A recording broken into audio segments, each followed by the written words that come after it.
Yo, what's up again mga tol? Muli tayong bumabalik sa ating panibagong tattoo session. Tayo ngayon mga tol ay mag-home service sa ating client.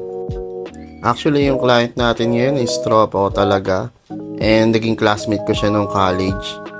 Bali nagpatattoo na siya sa atin dati, Polynesian tattoo rin. Sa may tahi niya, sa may bandang tiyan.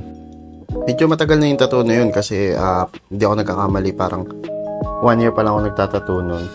And after almost magsi 7 years, ngayon ulit kami nakapag-tattoo. Sa Polynesian, usually ginagawa ko is freehand. Para sa akin kasi mas maganda yung freehand. Kasi nagagawa ko yung gusto kong style and yung mga lines na susunod ko sa flow ng muscle. Sa ganung paraan, mas nagiging dynamic yung design. Pero syempre, bago natin linyahan na needle, pinapacheck ko muna sa client kung okay ba siya sa nagawa kong design and kung nasunod ko ba yung inspo na gusto niya mangyari sa Polynesian niya. Sa Polynesian, una ko muna ginagawa is yung baseline. Yun yung makakapal na linya. Sa baseline, magagawa mo yung gusto mong form ng Polynesian. And after nun, saka natin ilalagay yung mga details. Actually, wala namang specific rule sa Polynesian kung ano yung dapat mong ilagay na details. Minsan, dumidepende ako sa design or inspo na design ng client na gagawin yung Polynesian. And minsan, dinidepende ko sa flow ng mga lines kung anong details yung mga ilalagay ko. Kagandahan lang sa design na Polynesian na freehand na ginagawa ko is wala siya nagiging kaparehas na design. Actually, bawat Polynesian na ginagawa ko, magkakaiba sila ng design. Hindi ko ginagawa yung design na ginawa ko sa una kong client is gagawin ko rin sa pangalawa kong client.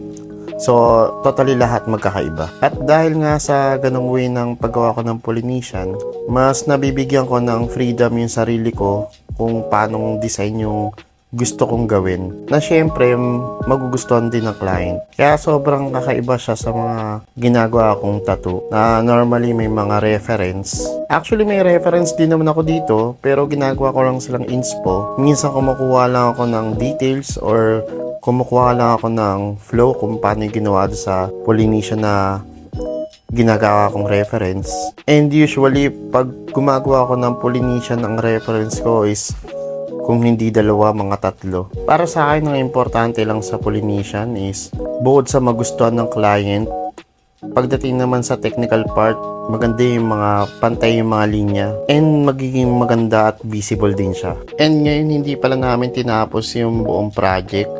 Bali, ito lang yung ginawa natin sa first session natin. And ngayon mga tol, lilinisan na natin siya. Syempre, ang gamit pa rin natin is Madkit product, MK Fish. At mga tol, ito na yung final result.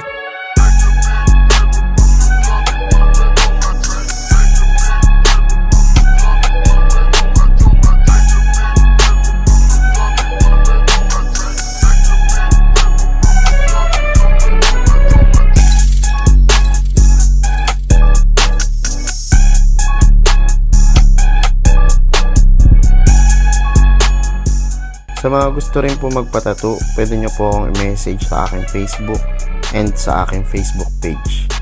Yun lang mga tol, and kita-kits ulit sa susunod na tattoo session.